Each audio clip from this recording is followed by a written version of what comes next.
Nunca pensé que después de 40 años trabajando como costurera para pagar cada ladrillo de esta casa, volvería del hospital y me tratarían como una intrusa en mi propia puerta. Apenas podía mantenerme en pie cuando el taxi se detuvo frente a mi casa. 3 semanas en el hospital después de una cirugía del corazón me habían dejado débil como una hoja seca, pero la nostalgia de mi hogar me daba fuerzas para seguir adelante. Cargué mi pequeña maleta hasta la puerta principal. Busqué la llave en el lugar de siempre debajo de la maceta de geranios, pero la cerradura había sido cambiada completamente. Mi nombre es Esperanza Rodríguez. Tengo 68 años. Y en ese momento no entendía por qué la llave que había usado durante 20 años ya no servía en mi propia puerta. Toqué el timbre de mi propia casa, confundida y con el corazón aún frágil, latiendo descompasado, hasta que Mercedes, mi nuera, abrió la puerta con una expresión de irritación que jamás olvidaré en lo que me queda de vida. «Esperanza, ¿no avisaste que venías hoy?», dijo Mercedes, bloqueando completamente la entrada con su cuerpo. Detrás de ella pude ver muebles extraños en mi sala, objetos que no reconocía esparcidos por todo el ambiente que una vez fue mi refugio. Mi corazón, todavía frágil de la cirugía, comenzó a latir de manera irregular cuando me di cuenta de que había personas desconocidas sentadas en mi sofá azul, el mismo sofá donde mi difunto esposo Ramón solía ver las telenovelas conmigo todas las tardes. «Mis papás están aquí ahora», continuó Mercedes con una frialdad que me atravesó como un rayo helado. «Rafael pensó que era lo mejor, ya que estabas en el hospital de todas maneras». Las palabras de ella me golpearon con una fuerza que no esperaba, pero permanecí en silencio, tratando de procesar lo que estaba escuchando. Había algo en su tono, en la manera como me miraba, que me decía que esto no era una simple visita familiar. Fue entonces que Rafael apareció detrás de su esposa, evitando completamente mi mirada como un niño que había hecho una travesura. «Mamá, es temporal», murmuró él, sin abrazarme, sin preguntarme cómo estaba después de la cirugía que casi me cuesta la vida. Doña Carmen y don José necesitaban un lugar donde quedarse. «Usted puede usar el cuarto de huéspedes por mientras». Por mientras. En el cuarto de huéspedes, de mi propia casa. Yo había trabajado 40 años como costurera en una maquiladora para comprar cada ladrillo de esa propiedad. Tenía las escrituras con mi nombre completo, Esperanza Rodríguez, viuda de Hernández, y ahora estaba siendo tratada como una visita inconveniente que llegaba sin avisar. Las palabras se me atoraron en la garganta, pero algo dentro de mí, una voz muy profunda, me decía que mantuviera la calma y observara bien lo que estaba pasando. Mercedes me acompañó hasta el pequeño cuarto de huéspedes, el mismo que había sido el cuarto de juguetes de Rafael cuando era niño. «Aquí vas a estar más cómoda», me dijo mientras ponía mi maleta sobre la cama angosta. «Es más pequeño, pero no necesitas tanto espacio a tu edad». A mi edad. Como si los 68 años me hubieran convertido en alguien que merecía menos, que necesitaba menos, que valía menos. Esa primera noche, acostada en la cama estrecha del cuarto de huéspedes, escuché risas provenientes de mi sala principal. Eran Rafael, Mercedes y esas personas desconocidas que ahora ocupaban mi espacio, mi hogar, mi santuario. Hablaban sobre planes de remodelación, sobre cambios que querían hacer en su nueva casa, como si yo ya hubiera desaparecido del mapa completamente. Durante los siguientes días, la situación se volvió más clara y más dolorosa. Doña Carmen, la madre de Mercedes, había reorganizado toda mi cocina sin pedirme permiso. Mis especias especiales, esas que había recolectado durante años y que usaba para hacer los moles que tanto le gustaban a Rafael cuando era pequeño, habían sido tiradas a la basura como si fueran desperdicios sin valor. «Están muy viejas», me explicó cuando protesté suavemente. «Podrían estar echadas a perder». Don José, el padre de Mercedes, se había instalado en mi sillón favorito, aquel donde mi difunto esposo Ramón solía leer el periódico cada mañana durante 30 años de matrimonio. Fumaba dentro de casa, ignorando completamente mis pedidos educados para que parara, llenando el aire con un olor acre que me hacía toser y me recordaba constantemente que ya no era dueña ni de mi propio aire. «Es su casa ahora también», me dijo Rafael cuando intenté hablar con él sobre la situación. «Deberías estar agradecida de tener familia que se preocupe por ti. Agradecida. Esa palabra se quedó dando vueltas en mi cabeza durante horas. Yo debería estar agradecida por ser tratada como una intrusa en mi propia casa, agradecida por dormir en el cuarto más pequeño, agradecida porque hubieran cambiado las cerraduras sin avisarme. Me acordé entonces de todas las veces que había sacrificado mis propios sueños por ese hijo. Las noches en vela cosiendo vestidos de quinceañera para pagar su universidad, los préstamos que saqué a mi nombre para que pudiera abrir su propio taller mecánico, la vez que vendí mis aretes de oro, los únicos que me había regalado Ramón para nuestro aniversario, para ayudarle cuando Mercedes perdió su trabajo en la tienda departamental. Rafael había prometido cuidar de mí cuando yo envejeciera. Me había jurado por la memoria de su padre que nunca me faltaría nada. Pero ahora me trataba como un problema que había que resolver, como una carga inconveniente que no sabía dónde poner. Y lo más doloroso de todo era ver cómo Mercedes sonreía con satisfacción cada vez que sus padres tomaban otra decisión sobre mi casa. El martes por la mañana, mientras intentaba prepararme un café en mi propia cocina, descubrí que doña Carmen había puesto un candado en el refrigerador. «Es para ahorrar energía eléctrica», le explicó a Rafael más tarde, como si yo fuera una niña irresponsable que no sabía cuidar los recursos. Esperanza puede pedirnos cuando necesite algo, pedirles permiso, para abrir mi refrigerador, en mi casa, con mi dinero de la pensión pagando la luz eléctrica. Esa tarde, mientras estaba sentada en el pequeño patio trasero, mi vecina Elena se asomó por encima de la cerca que separaba nuestras propiedades. Elena había sido mi amiga durante más de 15 años, había estado conmigo cuando Ramón murió, había llorado conmigo, había sido mi apoyo en los momentos más difíciles. «Esperanza», me susurró preocupada. «¿Estás bien? He visto mucho movimiento en tu casa, carros desconocidos». Le conté todo lo que había pasado, desde mi llegada del hospital hasta el candado en el refrigerador. Elena me escuchó con atención, moviendo la cabeza con desaprobación. «Eso no está bien», me dijo firmemente. «Esta es tu casa, Esperanza. Nadie tiene derecho a tratarte así». Pero yo no sabía qué hacer. Rafael era mi único hijo, mi única familia directa. Mercedes había sido parte de mi vida durante 15 años. ¿Cómo podía luchar contra ellos? El miércoles por la noche, la situación empeoró considerablemente. Estaba acostada en el cuarto de huéspedes cuando escuché voces fuertes provenientes de la sala. Me acerqué silenciosamente y pude escuchar una conversación que me partió el corazón en pedazos. «Ya está muy vieja para manejar tanto dinero», decía Mercedes. «La pensión de Ramón más lo que ella ahorra cada mes es una buena cantidad. Podríamos administrarlo mejor nosotros». «Tienes razón», respondió Rafael. «Además, esta casa es demasiado grande para ella sola. Podríamos venderla y comprar algo más pequeño para mamá, y con lo que sobre nos alcanzaría para ampliar el taller». Venderla. Querían vender mi casa. La casa que Ramón y yo habíamos comprado con tanto esfuerzo, donde habíamos criado a Rafael, donde habíamos vivido nuestros mejores momentos y donde yo planeaba pasar mis últimos días rodeada de recuerdos felices. «El problema es convencerla», continuó Mercedes. «Pero si seguimos así, poco a poco va a entender que es lo mejor para todos». No era lo mejor para mí, era lo mejor para ellos. Y en ese momento, algo dentro de mí, algo que había estado dormido durante semanas de dolor y confusión, finalmente comenzó a despertar.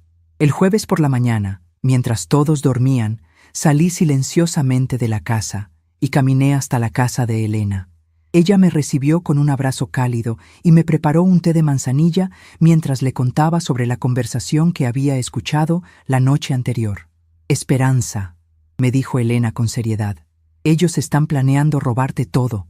Tu casa, tu dinero, tu dignidad. Esto ya no es solo falta de respeto, esto es un robo en toda regla». Sus palabras me dolieron porque sabía que tenía razón, pero también me dieron una claridad que no había tenido en semanas. «¿Pero qué puedo hacer?», le pregunté sintiéndome perdida. «Es mi hijo, Elena. Es la única familia que tengo. La familia de verdad no te roba, Esperanza», me respondió con firmeza. «La familia de verdad no te trata como un estorbo. Esto que están haciendo contigo no es amor, es abuso». Elena tenía razón, pero reconocerlo me dolía más de lo que podía expresar con palabras. Me quedé en casa de Elena hasta la tarde, planeando qué iba a hacer. Ella me sugirió que buscara ayuda legal, que consultara con un abogado sobre mis derechos. Tienes las escrituras de la casa a tu nombre, me recordó. Tienes tus documentos, tu identificación. Eres una mujer mentalmente competente que está siendo víctima de abuso familiar. Cuando regresé a casa esa tarde, todos estaban cenando en mi mesa de comedor como si fuera la cosa más natural del mundo. Rafael me vio entrar y simplemente dijo: «Mamá, sírvase algo de cenar. Quedó comida en la estufa», como si fuera una invitada en mi propia casa, como si debiera agradecer las sobras de la comida que ellos habían preparado con mis propios ingredientes. Esa noche, acostada nuevamente en la cama estrecha del cuarto de huéspedes, tomé una decisión que cambiaría todo. Ya no iba a ser la víctima silenciosa. Ya no iba a permitir que me trataran como un mueble viejo que estorba. Si querían jugar sucio, si querían quitarme todo lo que había construido con tanto esfuerzo, entonces iban a descubrir que Esperanza Rodríguez no era la anciana indefensa que creían que era.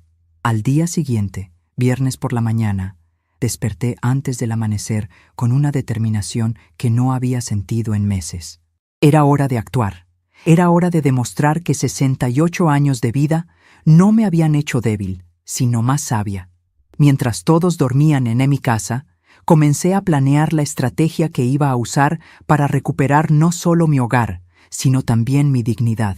Rafael y Mercedes pensaban que me habían derrotado, que había aceptado mi nuevo lugar como una carga familiar.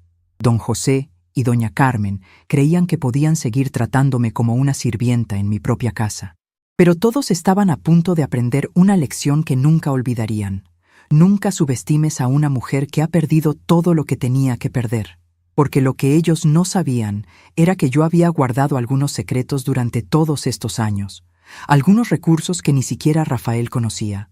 Y más importante aún, tenía algo que ellos nunca tendrían: la certeza absoluta de que estaba en el lado correcto de esta batalla.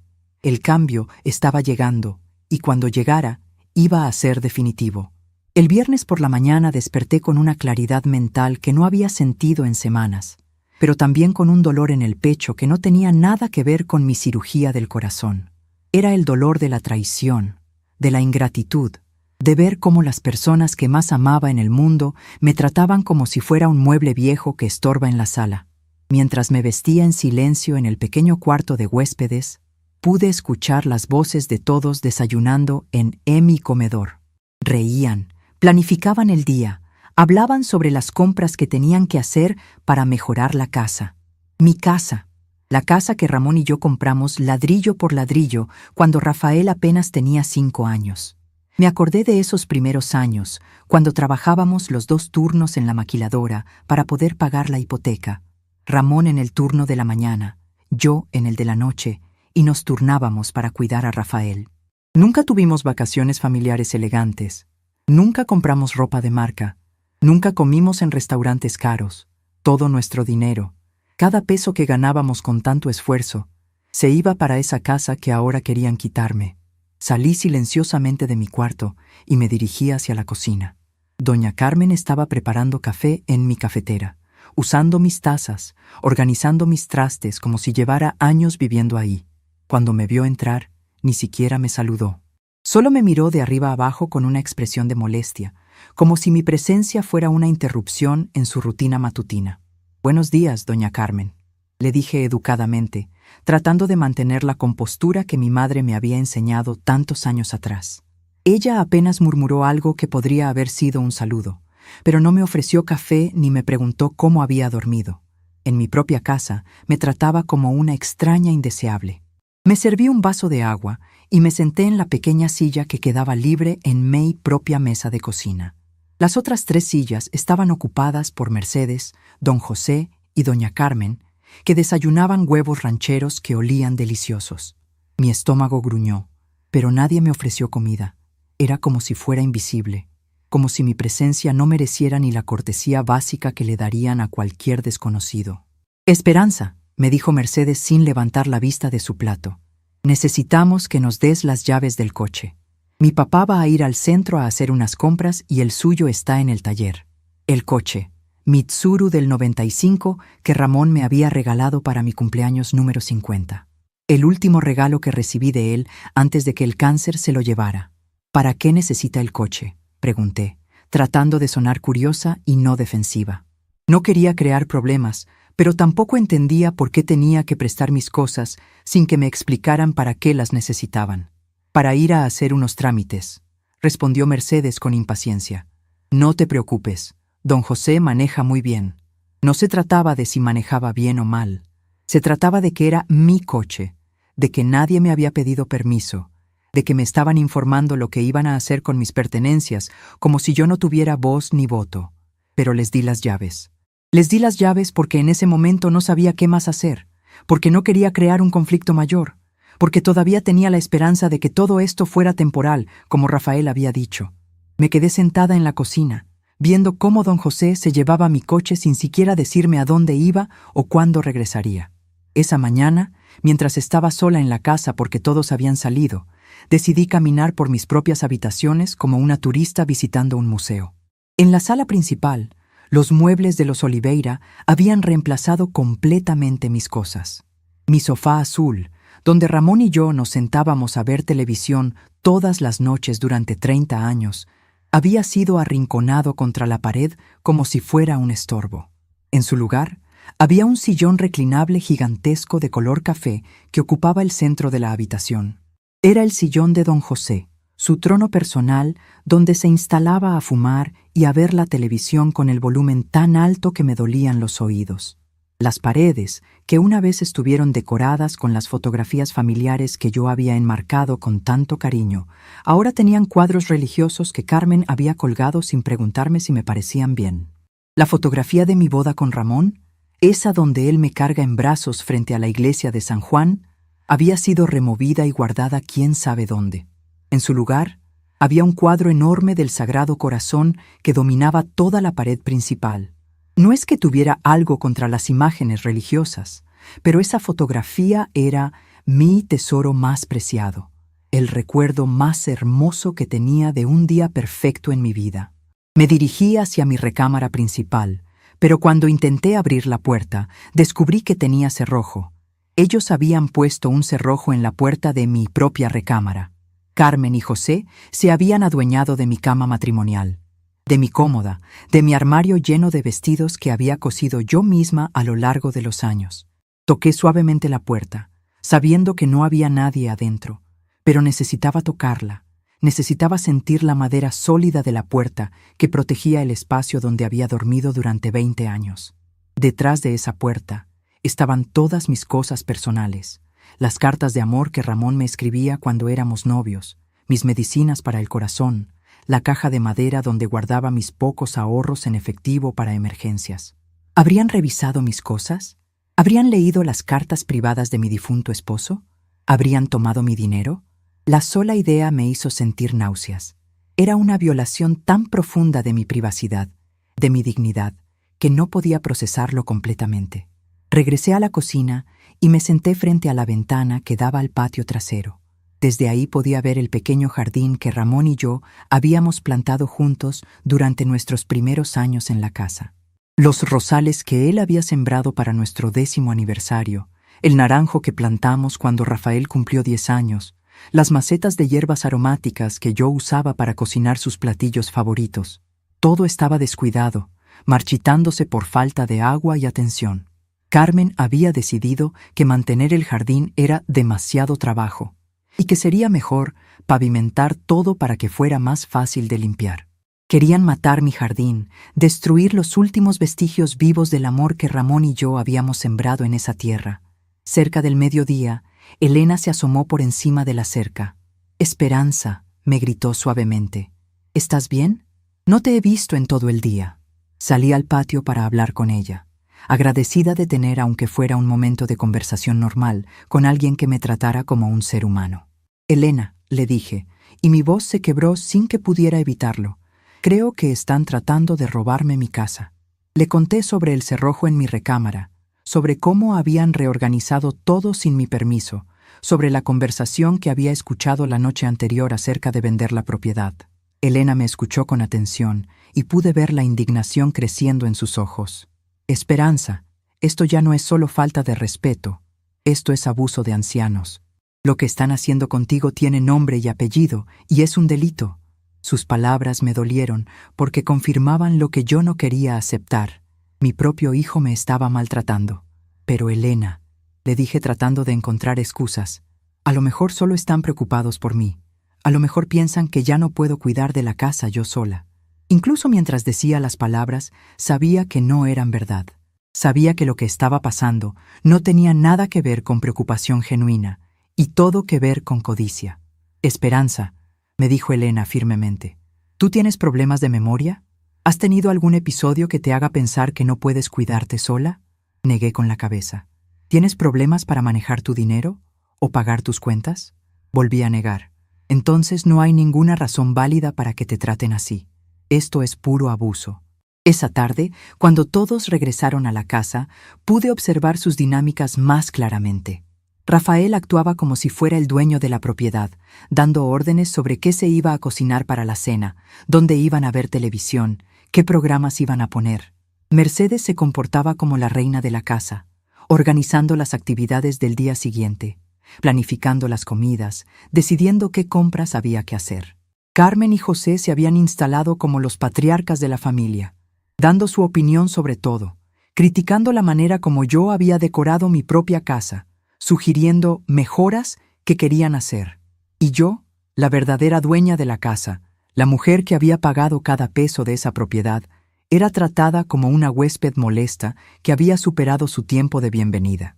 Durante la cena, que prepararon sin preguntarme qué me gustaba comer, escuché otra conversación que me partió el corazón.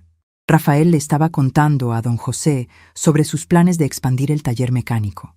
Con lo que saquemos de la venta de esta casa, decía Rafael mientras cortaba su bistec, podríamos comprar el terreno de al lado del taller y construir una bodega más grande. Y a mamá la podemos poner en un departamentito cerca, donde esté más cómoda y no tenga que preocuparse por mantener una casa tan grande. Un departamentito. Querían meterme en un departamento pequeño mientras ellos se quedaban con el dinero de mi casa para expandir su negocio. No me estaban consultando, no me estaban pidiendo mi opinión. Estaban planeando mi futuro como si yo fuera una menor de edad sin capacidad de decisión. Es lo mejor para ella, agregó Mercedes. A su edad, mantener una casa es demasiado trabajo. Va a estar mucho mejor en un lugar más pequeño, sin tantas responsabilidades. Como si las responsabilidades fueran algo malo. Como si mantener mi hogar fuera una carga insoportable, en lugar de ser una fuente de orgullo y satisfacción. Esa noche, después de que todos se fueron a dormir en mis recámaras, me quedé despierta en la cama estrecha del cuarto de huéspedes, Recordé cuando Rafael era pequeño y se enfermaba, y yo me quedaba despierta toda la noche aplicándole paños fríos en la frente y dándole sus medicinas. Recordé las Navidades cuando no teníamos mucho dinero, pero yo me las arreglaba para hacerle regalos cosidos a mano que lo hacían feliz. Recordé cuando se graduó de la preparatoria y lloró de alegría porque iba a ser el primer miembro de nuestra familia en ir a la universidad. Yo había trabajado dobles turnos durante meses para poder pagar su inscripción. Había vendido mi anillo de compromiso para comprarle los libros.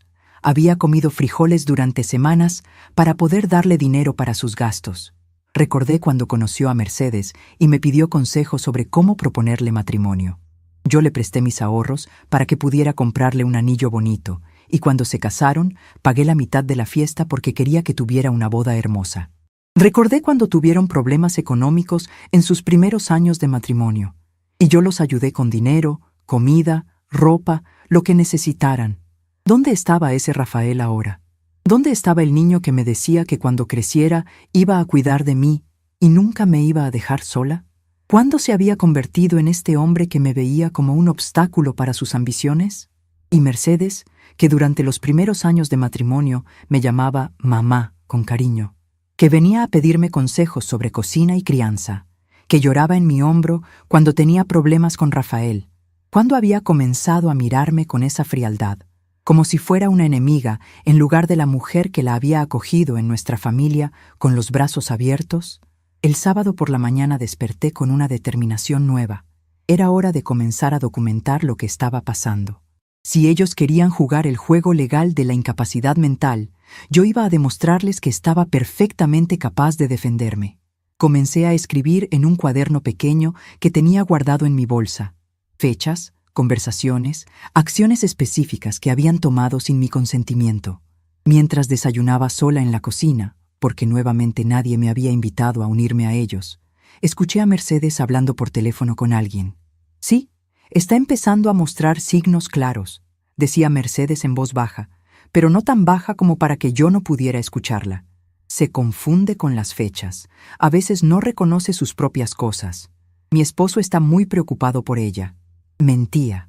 Estaba mintiendo descaradamente sobre mi estado mental para justificar lo que me estaban haciendo. Creemos que lo mejor sería buscar opciones de cuidado especializado, continuó Mercedes. No queremos que se lastime estando sola en una casa tan grande. Cuidado especializado. Querían meterme en un asilo para ancianos. Querían declararme incapaz mentalmente para poder quedarse con mis bienes legalmente. En ese momento, algo dentro de mí se rompió definitivamente. No era solo la traición, no era solo la codicia. Era la frialdad calculada con la que estaban destruyendo mi vida, las mentiras que estaban dispuestos a contar, la facilidad con la que habían decidido descartar 40 años de sacrificios maternos. Pero también en ese momento, nació algo nuevo dentro de mí, una fuerza que no sabía que tenía, una determinación férrea que venía de lo más profundo de mi ser. Si querían una guerra, si querían quitarme todo por lo que había trabajado toda mi vida, entonces iban a descubrir que Esperanza Rodríguez no era la víctima indefensa que creían. Tenía recursos que ellos no conocían. Tenía documentos que ellos no habían visto. Y más importante aún, tenía la verdad de mi lado. Era hora de comenzar a planificar mi contraataque. El cambio ya había comenzado. El domingo por la mañana desperté antes del amanecer con una claridad mental que no había sentido en décadas. Era como si hubiera estado durmiendo durante años y finalmente hubiera despertado completamente. Ya no era la Esperanza confundida y dolida de las últimas semanas. Era la mujer que había trabajado 40 años para construir una vida digna y que no iba a permitir que nadie le quitara lo que había ganado con tanto esfuerzo. Mientras todos dormían profundamente en mis recámaras, me vestí en silencio y comencé a ejecutar el plan que había estado formándose en mi mente durante la noche. Lo primero que hice fue ir sigilosamente hasta mi escritorio en la sala, donde siempre había guardado mis documentos más importantes. Por suerte, ellos no habían tocado esa área todavía. Saqué las escrituras originales de la casa, mi testamento, los documentos de la pensión de Ramón, mis certificados médicos recientes del hospital y mi identificación oficial. Todo estaba ahí, todo estaba a mi nombre. Esperanza Rodríguez, viuda de Hernández. Ni Rafael ni nadie más tenía derechos legales sobre mi propiedad o mis decisiones mientras yo estuviera mentalmente competente. Guardé todos los documentos en una bolsa de plástico dentro de mi bolso más grande, el mismo que había usado para ir al hospital. También incluí las pocas fotografías que había logrado rescatar antes de que Carmen las quitara, especialmente mi foto de boda con Ramón. No iba a permitir que borraran mi historia personal junto con todo lo demás. Salí de la casa silenciosamente, aprovechando que era muy temprano y que los domingos todos solían dormir hasta tarde. Caminé las 6 cuadras hasta la casa de Elena, sabiendo que ella siempre se levantaba temprano para ir a misa de primera. Cuando toqué su puerta a las 6:30 de la mañana, me recibió con preocupación, pero sin sorpresa, como si hubiera estado esperando que algo así pasara. «Esperanza, ¿qué pasó? ¿Estás bien?», me preguntó mientras me hacía pasar a su pequeña sala llena de plantas y fotografías familiares. Su casa olía a café recién hecho y a los tamales que había preparado la noche anterior. Era un ambiente cálido y acogedor, todo lo contrario de lo que mi propia casa se había convertido. «Elena», le dije mientras me sentaba en su sofá de terciopelo azul, «necesito tu ayuda. Ya decidí lo que voy a hacer, pero necesito que alguien sea mi testigo de que estoy mentalmente bien, de que sé exactamente lo que estoy haciendo». Le conté sobre la conversación telefónica que había escuchado, sobre las mentiras que Mercedes estaba contando acerca de mi estado mental.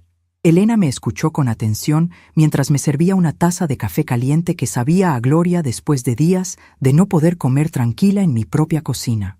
«Esperanza», me dijo finalmente, «yo he sido tu vecina durante 15 años. Te conozco mejor que tu propia familia, al parecer. Tú estás perfectamente bien de la cabeza y cualquiera que diga lo contrario está mintiendo por conveniencia. Le pedí si podía usar su teléfono para hacer unas llamadas importantes. La primera fue al hospital donde me habían operado, para solicitar una copia certificada de mi expediente médico y una carta del doctor confirmando mi estado mental competente. La segunda fue al banco donde Ramón y yo teníamos nuestra cuenta de ahorros desde hacía más de 20 años. «Buenos días», le dije a la operadora del banco. «Habla Esperanza Rodríguez, cuenta número 37215. Necesito información sobre mi cuenta y quiero programar una cita para el lunes por la mañana». Me confirmaron que mi cuenta estaba activa, que yo era la única titular y que tenía ahorrados 150,000 pesos que había ido guardando poco a poco durante años. Rafael no sabía sobre ese dinero. Pensaba que yo solo tenía la pensión mensual de Ramón, pero durante décadas yo había sido muy cuidadosa con mis gastos y había ido ahorrando pequeñas cantidades cada mes. Era mi fondo de emergencia, mi seguridad para la vejez, y ahora se había convertido en mi fondo de guerra para defender mi dignidad. Mi tercera llamada fue al despacho de un abogado que Elena conocía. Se llamaba licenciado Joaquín Morales, y tenía fama de ser honesto y de defender a las personas mayores contra abusos familiares. Su secretaria me dijo que podía recibirme el lunes por la tarde y que trajera todos mis documentos porque necesitaba evaluar mi caso completamente. Después de hacer las llamadas, Elena y yo nos sentamos a planificar los siguientes pasos. Ella se ofreció a acompañarme a todas las citas y a ser mi testigo de que yo estaba tomando decisiones racionales y bien pensadas. «Lo que están haciendo contigo no está bien», me repitió varias veces. «Y me da mucho gusto ver que finalmente vas a defenderte». Regresé a casa alrededor de las 10 de la mañana. Rafael estaba en la cocina desayunando huevos con chorizo que olían deliciosos, pero no me ofreció nada. Solo me miró con una expresión extraña cuando entré. «Mamá, ¿dónde andaba tan temprano?», me preguntó con un tono que intentaba sonar casual, pero que tenía un dejo de sospecha. Mercedes estaba sentada junto a él y pude ver que los dos intercambiaron una mirada rápida. «Fui a misa temprano», mentí tranquilamente. Luego pasé a visitar a Elena un ratito. No era completamente mentira. Elena y yo sí habíamos hablado mucho sobre asuntos espirituales, como la justicia y la dignidad humana. «Ah», dijo Rafael, pero noté que no estaba completamente convencido. «Es que pensamos que habías salido sin avisar. Nos preocupamos». Mentiroso. Lo único que les preocupaba era perder el control sobre mis movimientos. Esa tarde, mientras ellos veían televisión en mi sala, yo me quedé en el pequeño cuarto de huéspedes organizando mis pensamientos y planeando cada movimiento que iba a hacer durante la semana siguiente. Había decidido que ya no iba a ser reactiva, iba a ser proactiva. Ya no iba a esperar a ver qué hacían ellos, iba a tomar el control de la situación completamente. En mi pequeño cuaderno comencé a escribir una lista detallada de todas las cosas que habían hecho sin mi permiso. Cambiar las cerraduras, poner cerrojo en mi recámara, reorganizar mi cocina, tirar mis cosas, usar mi coche, instalar a personas extrañas en mi casa, planificar vender mi propiedad, mentir sobre mi estado mental. Cada acción tenía fecha y hora, y tenía testigos o evidencias de que había ocurrido.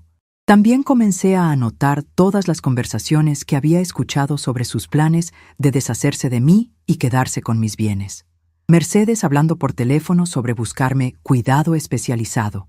Rafael discutiendo cómo usar el dinero de la venta de mi casa para expandir su negocio. Carmen y José actuando como si fueran los nuevos dueños de mi propiedad. El lunes por la mañana me levanté temprano otra vez, pero esta vez no traté de salir sin que me vieran.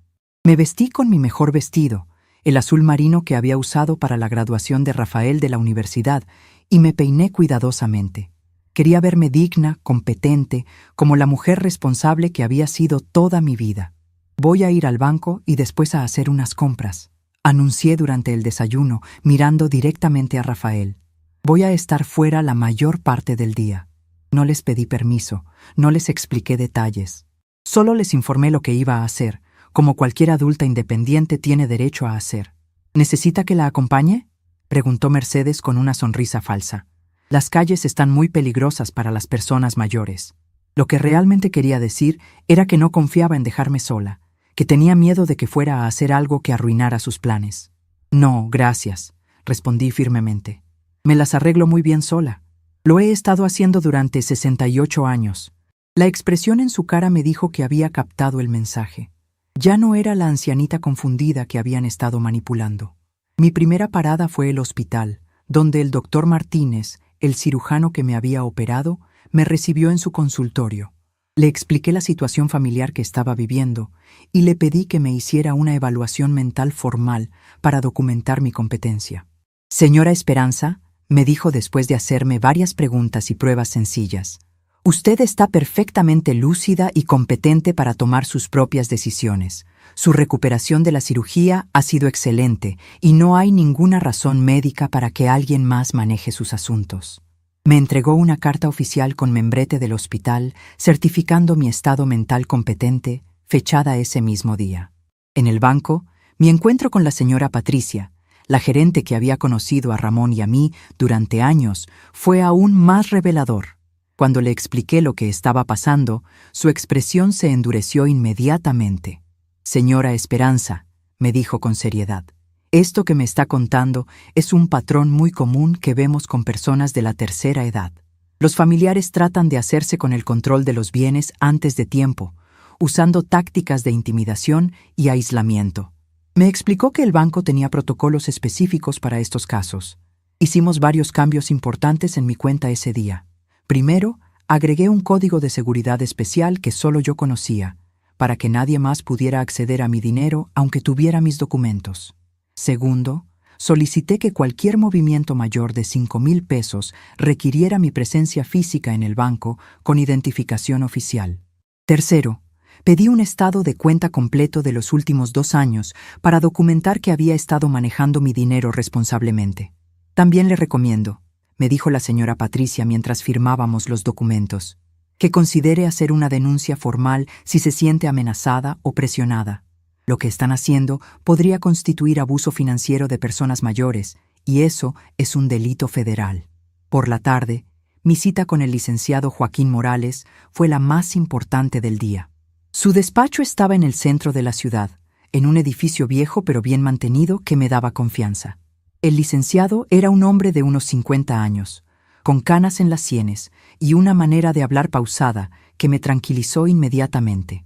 Le conté toda la historia desde el principio, mi salida del hospital, encontrar a los Oliveira en mi casa, todos los abusos y humillaciones que había sufrido, las conversaciones que había escuchado sobre vender mi propiedad y las mentiras que Mercedes estaba contando sobre mi estado mental. El licenciado Morales revisó cuidadosamente todos mis documentos, las escrituras de la casa, mi testamento, los certificados médicos, el estado de cuenta del banco y mis notas detalladas sobre lo que había estado pasando. Después de más de 1 hora de revisión, me miró directamente a los ojos. Señora Esperanza, me dijo con firmeza, lo que le están haciendo a usted constituye varios delitos: ocupación ilegal de propiedad privada, abuso de personas mayores, tentativa de fraude y posiblemente extorsión. Usted tiene todos los elementos legales necesarios para recuperar el control total de su propiedad y su vida. Me explicó que podíamos proceder de 2 maneras: la vía civil, que sería más lenta pero menos confrontativa, o la vía penal, que sería más rápida pero requeriría involucrar a las autoridades. Le dije que quería la opción más rápida y efectiva, sin importar qué tan confrontativa fuera. En ese caso, me dijo mientras comenzaba a escribir en su computadora, vamos a solicitar una orden judicial de desalojo inmediato para todas las personas que están ocupando ilegalmente su propiedad. También vamos a pedir una orden de protección que les prohíba acercarse a usted o a sus bienes. Y vamos a presentar una denuncia penal por los delitos que han cometido.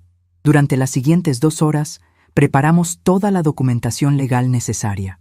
El licenciado me explicó cada documento antes de que lo firmara. Me aseguró de que entendía todas las implicaciones y me garantizó que tendríamos resultados muy rápidos. ¿Cuánto tiempo tomará?, le pregunté, sintiendo una mezcla de nerviosismo y emoción por finalmente estar tomando acción. Si presentamos todo mañana por la mañana temprano, me respondió, podríamos tener las órdenes judiciales para el miércoles o jueves. El proceso será rápido porque usted tiene evidencia muy clara de que es la propietaria legítima y de que está siendo víctima de abuso. Esa noche regresé a casa muy tarde, después de que todos hubieran cenado. Rafael me preguntó dónde había estado tanto tiempo, y yo simplemente le dije que había tenido unos asuntos pendientes que resolver. La manera como me miró me dijo que sabía que algo había cambiado, pero no sabía qué exactamente. Mercedes trató de iniciar una conversación casual sobre mis actividades del día, pero yo mantuve mis respuestas cortas y vagas. Ya no iba a darles información que pudieran usar en mi contra. Ya no iba a ser la ancianita ingenua que compartía todos sus planes y preocupaciones. Esa noche, acostada en la cama estrecha del cuarto de huéspedes por última vez, sentí una paz que no había experimentado en semanas. Ya no era una víctima esperando a ver qué me iban a hacer. Era una mujer empoderada que había tomado el control de su destino. En menos de 48 horas, todo iba a cambiar. Y cuando cambiara, iba a ser definitivo. Los dados ya estaban echados, y por primera vez en mucho tiempo, yo era quien controlaba el juego. El miércoles por la mañana desperté a las 5:30, pero no por nerviosismo, sino por una extraña sensación de calma anticipatoria. Era el día que había estado esperando, el día en que finalmente iba a recuperar mi dignidad y mi hogar. Durante los últimos 2 días había actuado como la ancianita sumisa que ellos esperaban ver, pero por dentro había estado contando cada hora, cada minuto que faltaba para este momento. Me vestí cuidadosamente con mi mejor vestido negro, el que había usado para el funeral de Ramón.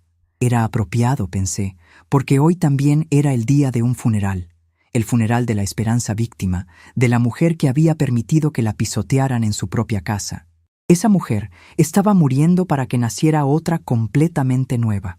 Desayuné en silencio mientras Rafael y Mercedes discutían los planes del día. Escuché cómo Rafael le decía a Mercedes que tenía una cita importante en el taller con un cliente nuevo, y cómo ella le respondía que aprovecharía para ir de compras con sus padres usando mi coche otra vez. Ninguno de los dos me dirigió la palabra directamente, como había sido la costumbre durante las últimas semanas. «Voy a salir temprano hoy», anuncié mientras terminaba mi café. «Tengo algunas citas médicas de seguimiento». Era verdad, en cierta manera. Tenía citas, pero no eran médicas, eran legales, y definitivamente iban a curar el mal que había estado sufriendo. A las 7:30 de la mañana, Elena llegó a buscarme como habíamos acordado. La vi por la ventana del cuarto de huéspedes, esperándome al final de la cuadra para no despertar sospechas. Salí de la casa con mi bolso grande lleno de documentos, diciéndoles que regresaría por la tarde. «¿Cómo te sientes?», me preguntó Elena mientras caminábamos hacia la parada del camión que nos llevaría al centro de la ciudad. Su presencia me daba mucha tranquilidad. Durante todos estos días difíciles, ella había sido mi única aliada real, la única persona que me había tratado como un ser humano con derechos y dignidad.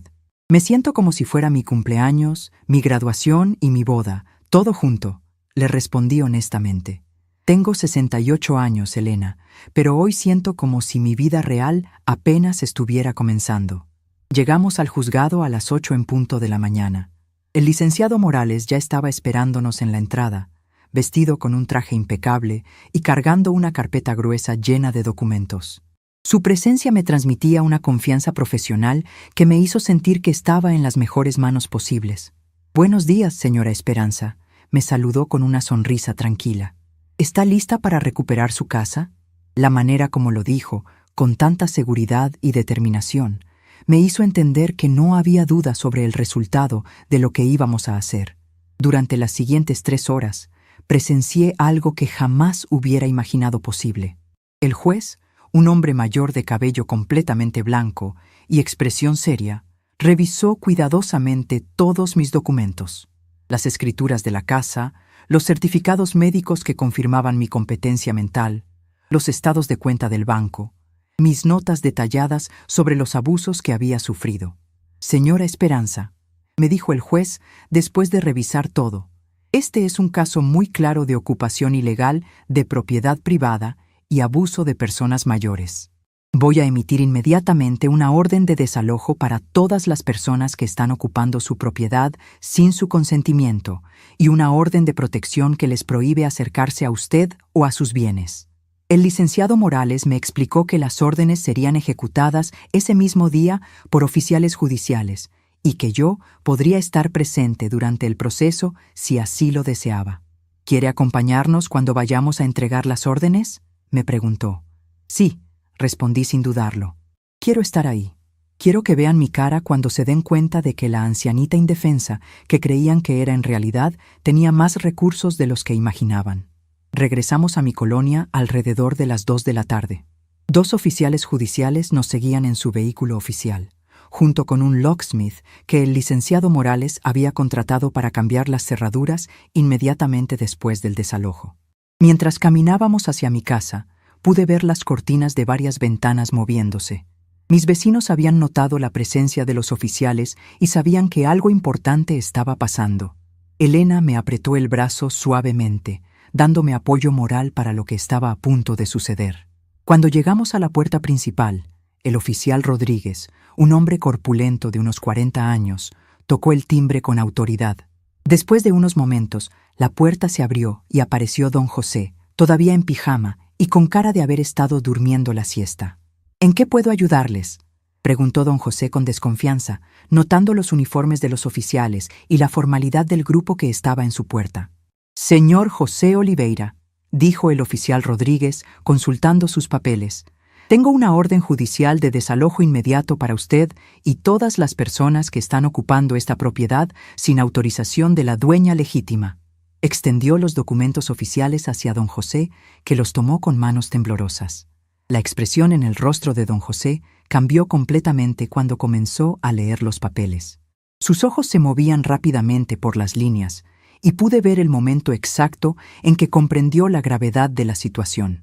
Pero esto debe ser un error, balbuceó don José. Nosotros vivimos aquí con permiso de Rafael, el hijo de la señora. Él nos dijo que podíamos quedarnos. Rafael Santos no tiene ningún derecho legal sobre esta propiedad, respondió el licenciado Morales firmemente. La única propietaria es la señora Esperanza Rodríguez, y ella nunca autorizó su presencia aquí. Lo que están haciendo constituye ocupación ilegal. En ese momento apareció Carmen, envuelta en una bata floreada y con los ojos hinchados de dormir. Cuando vio la escena en la puerta, su cara se llenó de alarma. ¿Qué está pasando aquí?, preguntó con voz aguda. Doña Carmen, intervine yo por primera vez, dando un paso adelante para que me viera claramente. Lo que está pasando es que yo he recuperado el control de mi casa. Ustedes tienen 2 horas para recoger sus pertenencias personales y salir de mi propiedad permanentemente. La expresión de shock absoluto en el rostro de Carmen fue algo que jamás olvidaré.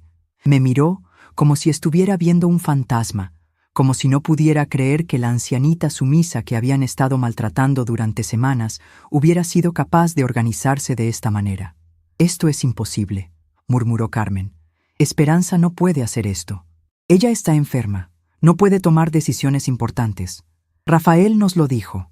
Señora, intervino el oficial Rodríguez con autoridad. La señora Esperanza tiene certificación médica de que está perfectamente competente para tomar sus propias decisiones. Su hijo no tiene ninguna autoridad legal sobre ella o sus propiedades. Si no cumplen con la orden de desalojo voluntariamente, procederemos a sacarlos por la fuerza. Fue entonces cuando apareció Mercedes, bajando las escaleras con prisa después de haber escuchado las voces. Cuando me vio ahí parada junto a los oficiales y al abogado, su cara se puso completamente pálida. Esperanza, dijo Mercedes con voz temblorosa. ¿Qué está haciendo? ¿Por qué está actuando así? Nosotros solo estamos tratando de ayudarla. Mercedes, le respondí con una calma que yo misma no sabía que poseía. Ayudar sería preguntarme qué necesito, no decidir unilateralmente qué es mejor para mí. Ayudar sería respetarme, no cambiar las cerraduras de mi propia casa. Ayudar sería cuidar mis cosas, no tirarlas a la basura como si no valieran nada. En ese momento llegó Rafael corriendo desde la calle. Había alguien que le había avisado sobre la presencia de los oficiales, y su cara mostraba una mezcla de confusión, enojo y pánico. «Mamá, ¿qué está pasando aquí?», gritó Rafael mientras se acercaba al grupo. «¿Por qué hay policías en la casa?». «No son policías, hijo», le dije manteniendo mi tono firme y sereno. Son oficiales judiciales y están aquí porque yo solicité una orden de desalojo contra todas las personas que han estado ocupando ilegalmente mi propiedad.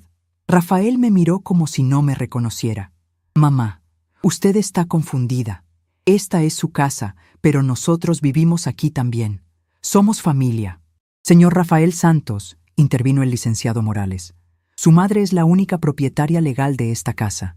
Usted y su esposa pueden vivir aquí únicamente con el permiso explícito de ella, permiso que evidentemente ha sido revocado debido al maltrato que le han dado. ¿Maltrato?, exclamó Rafael con indignación. Nosotros hemos estado cuidando de ella. Ella estaba en el hospital. Nosotros trajimos a la familia de Mercedes para ayudar a cuidarla. Mentira, dije con una firmeza que sorprendió incluso a mí misma. Ustedes trajeron a los padres de Mercedes para que ocuparan mi recámara principal mientras me relegaban al cuarto de huéspedes. Cambiaron las cerraduras sin avisarme, pusieron candados en mi refrigerador, tiraron mis pertenencias personales y planificaron vender mi casa sin mi consentimiento. El oficial Rodríguez consultó su reloj y declaró: «Son las 2:30 de la tarde. Tienen hasta las 4:30 para recoger sus pertenencias personales y abandonar la propiedad. Cualquier cosa que quede después de esa hora será considerada abandonada». Durante las siguientes 2 horas, presencié el caos más satisfactorio de mi vida. Carmen y José corrían de un lado a otro, empacando sus cosas en maletas viejas y bolsas de plástico.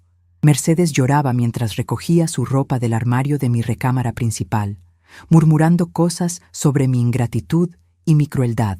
Rafael intentó varias veces convencerme de que cambiara de opinión. «Mamá, podemos arreglar esto», me decía una y otra vez. «Podemos hablar, podemos encontrar una solución que funcione para todos».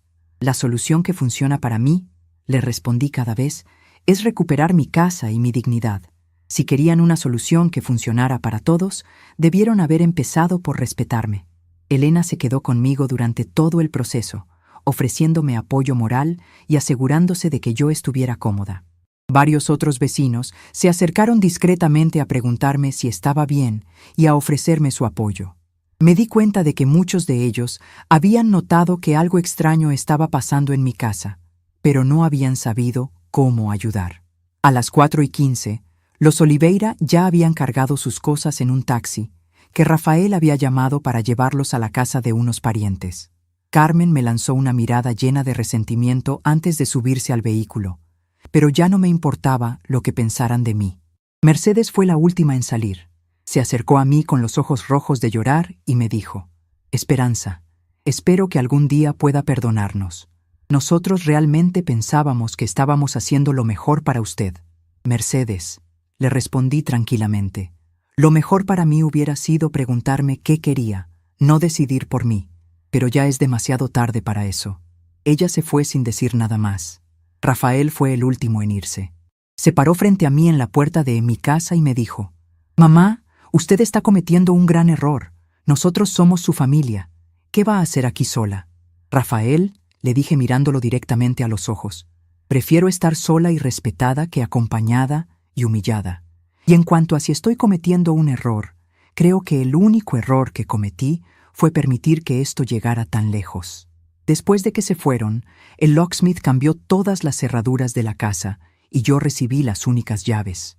El licenciado Morales me entregó copias certificadas de todas las órdenes judiciales y me explicó que tenía una orden de protección válida por 6 meses que prohibía a cualquier miembro de mi familia acercarse a mí o a mi propiedad sin mi consentimiento explícito. «Si intentan regresar o la molestan de cualquier manera», me dijo el licenciado, «llame inmediatamente a las autoridades.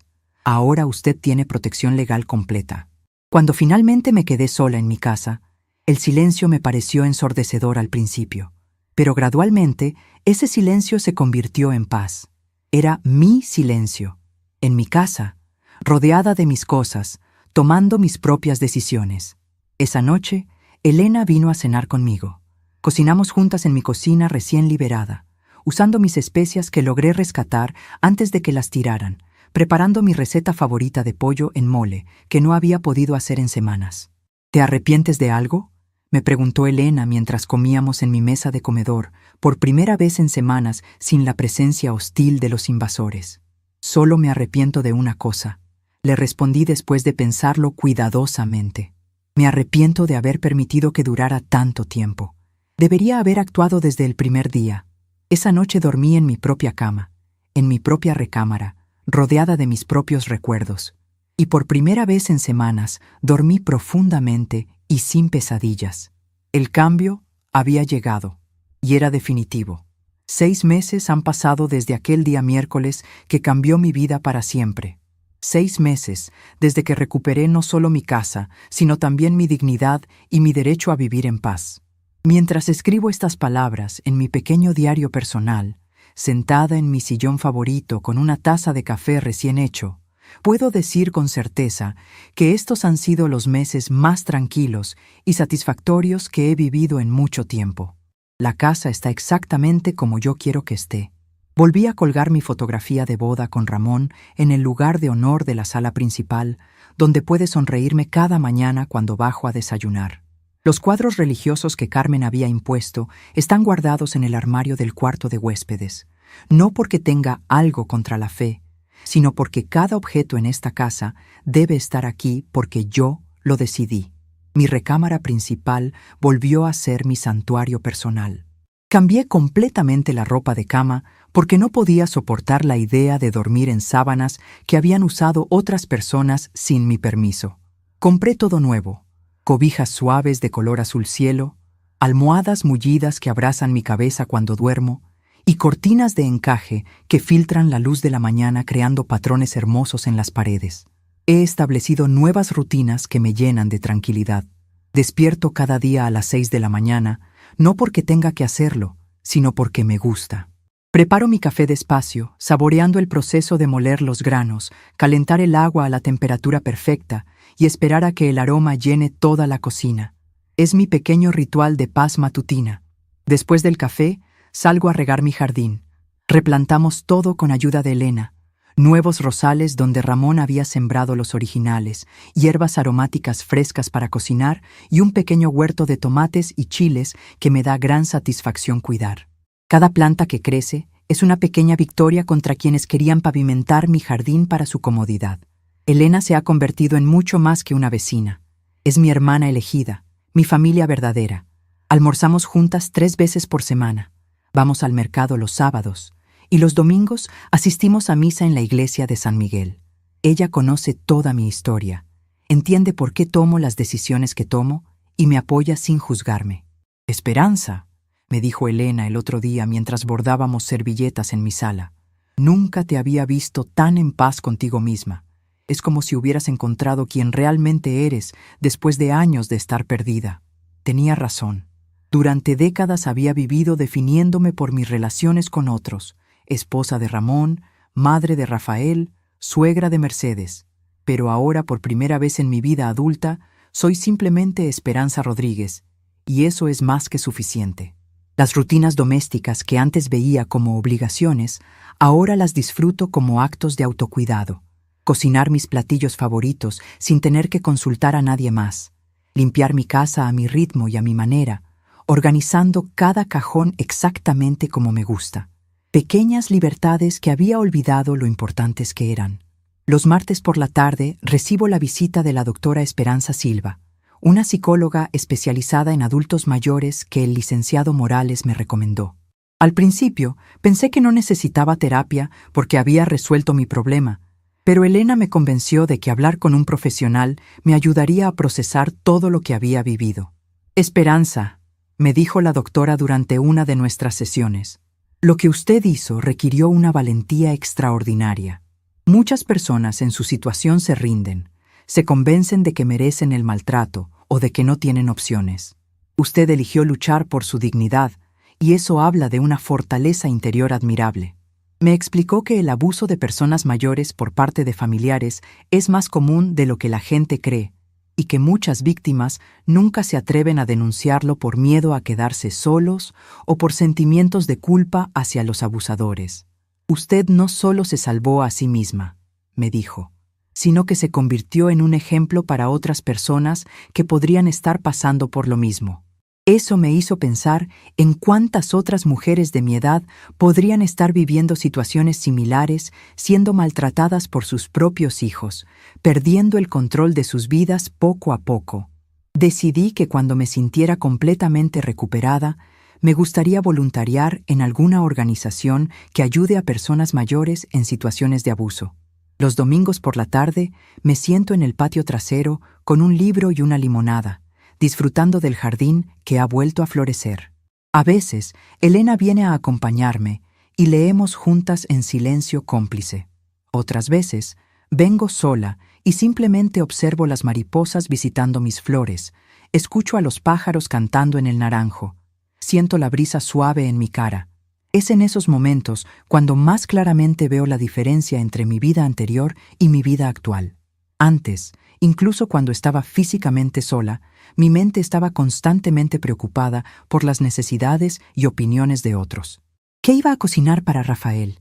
¿Le gustaría a Mercedes la decoración de la sala? ¿Estarían cómodos los invitados? Ahora, cuando estoy sola, verdaderamente estoy en paz.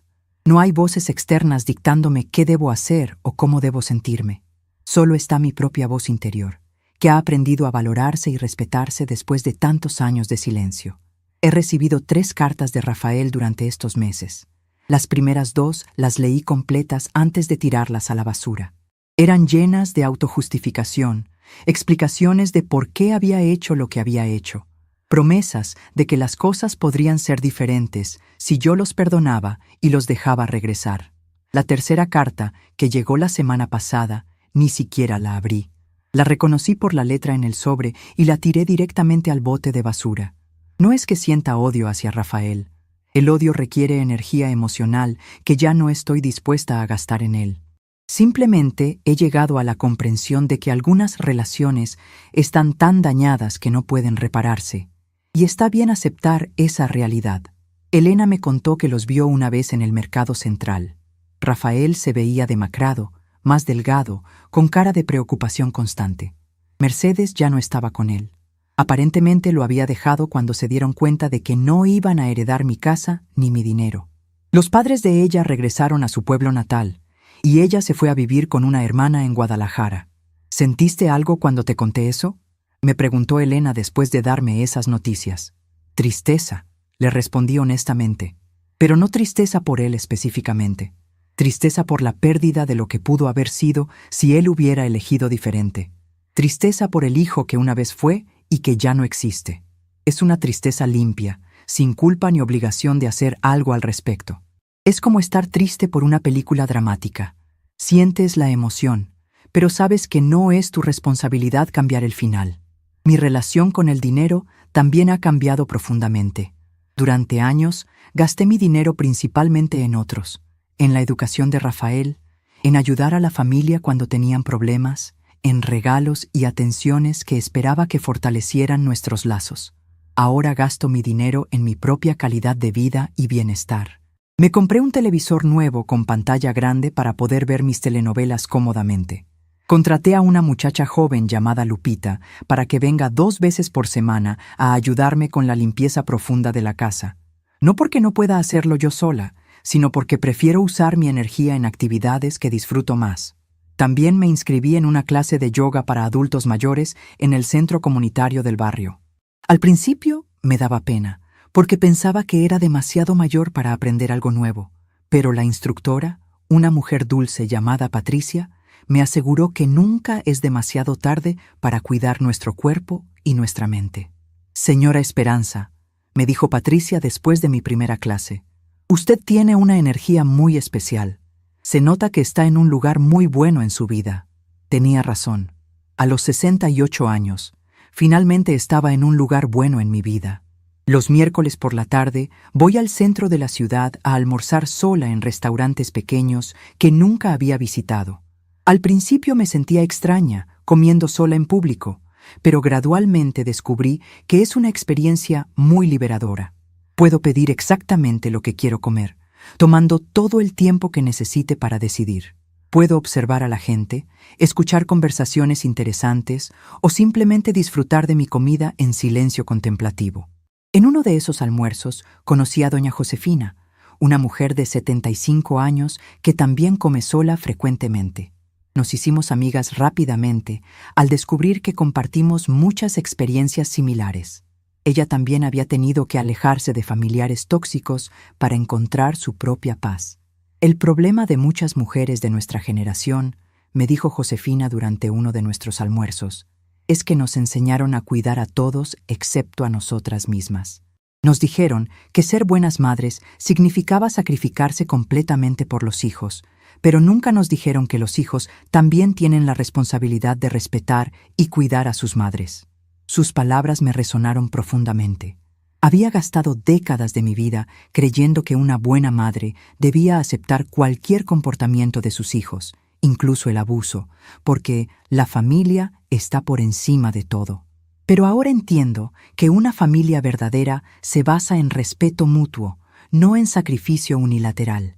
Los sábados por la noche, Elena y yo nos alternamos para hacer cenas especiales en nuestras casas. Cocinamos platillos elaborados que requieren tiempo y cuidado. Ponemos música de nuestra juventud y conversamos sobre todo y nada. Son mis momentos favoritos de la semana, llenos de risas genuinas y conexión real. ¿Extrañas tener familia cerca?, me preguntó Elena una de esas noches mientras compartíamos un mole poblano que había tardado 3 horas en preparar. Extraño tener familia que me ame de verdad, le respondí. Pero lo que tenía antes no era amor verdadero.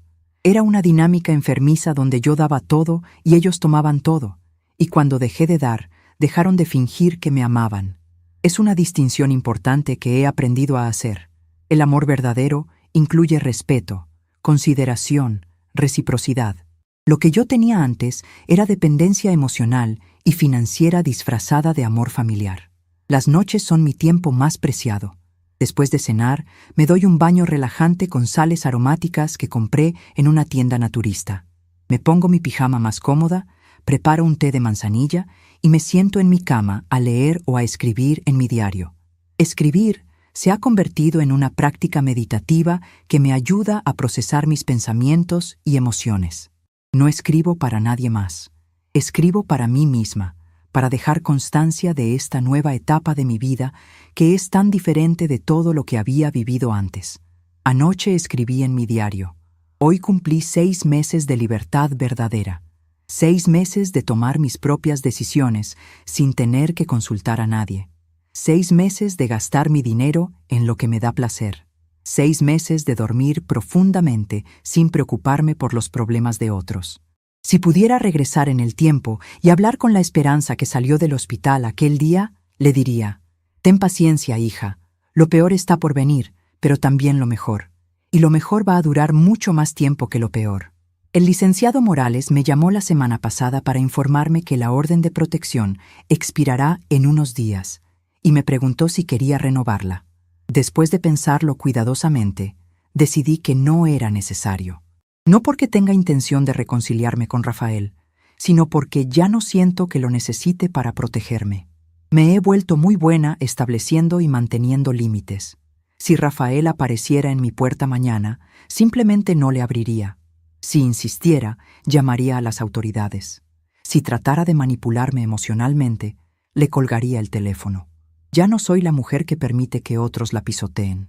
Esta mañana, mientras regaba mis geranios rojos que están floreciendo hermosamente, reflexioné sobre lo extraño que es encontrar la felicidad a los 68 años. Durante décadas pensé que la felicidad estaba en dar todo de mí misma a otros, en ser necesaria, en sacrificarme por el bienestar de mi familia. Pero resulta que la felicidad estaba en respetarme lo suficiente como para exigir respeto de otros. Elena me dijo ayer que soy un ejemplo inspirador para las otras mujeres del barrio. Aparentemente, mi historia se ha corrido entre las vecinas, y varias de ellas han venido a pedirle consejos sobre situaciones similares que están viviendo. Me siento orgullosa de poder ser un ejemplo de que nunca es demasiado tarde para defender nuestra dignidad. El sol está comenzando a ponerse mientras termino de escribir estas líneas. En unas horas, Elena vendrá a cenar conmigo. Vamos a preparar chiles en nogada porque septiembre ya está llegando y queremos practicar la receta antes de las fiestas patrias. Después veremos una película antigua que ambas amamos y ella se irá a su casa cuando se sienta lista. Mañana será otro día de paz, de decisiones tomadas libremente, de actividades elegidas por gusto y no por obligación. Podré despertar cuando mi cuerpo esté listo, desayunar lo que se me antoje, hacer las actividades que me den placer. Es una vida simple. Algunos dirían que solitaria, pero yo he aprendido la diferencia entre estar sola y sentirse sola. Cuando vivía con Rafael y su familia, me sentía profundamente sola a pesar de estar rodeada de gente. Ahora que vivo físicamente sola, me siento acompañada por mi propia paz interior y por las relaciones verdaderamente significativas que he construido. Si pudiera enviarle un mensaje a cualquier mujer que esté pasando por lo que yo pasé, le diría esto: no tienes que aceptar el maltrato solo porque viene de familia. No tienes que sacrificar tu dignidad por mantener relaciones que no te nutren. No es egoísta exigir respeto. No es cruel alejarte de quien te hace daño. Y nunca, nunca es demasiado tarde para empezar una nueva vida. Mientras guardo mi diario en el cajón de la mesita de noche, sonrío pensando en todo el camino que he recorrido desde aquel día terrible cuando llegué del hospital y encontré mi casa ocupada por extraños. Esa mujer dolida y confundida parece otra persona ahora. Esa mujer no sabía que tenía la fuerza para cambiar su vida completamente, pero la tenía, la tuvo siempre. Solo necesitaba encontrarla. Hoy me voy a dormir en mi propia cama, en mi propia casa, rodeada de mis propias cosas, después de un día vivido completamente según mis propias decisiones. Y mañana despertaré lista para otro día de esta nueva vida que he construido desde 0 a los 68 años. A veces, el mayor comienzo es el silencio que una elige mantener.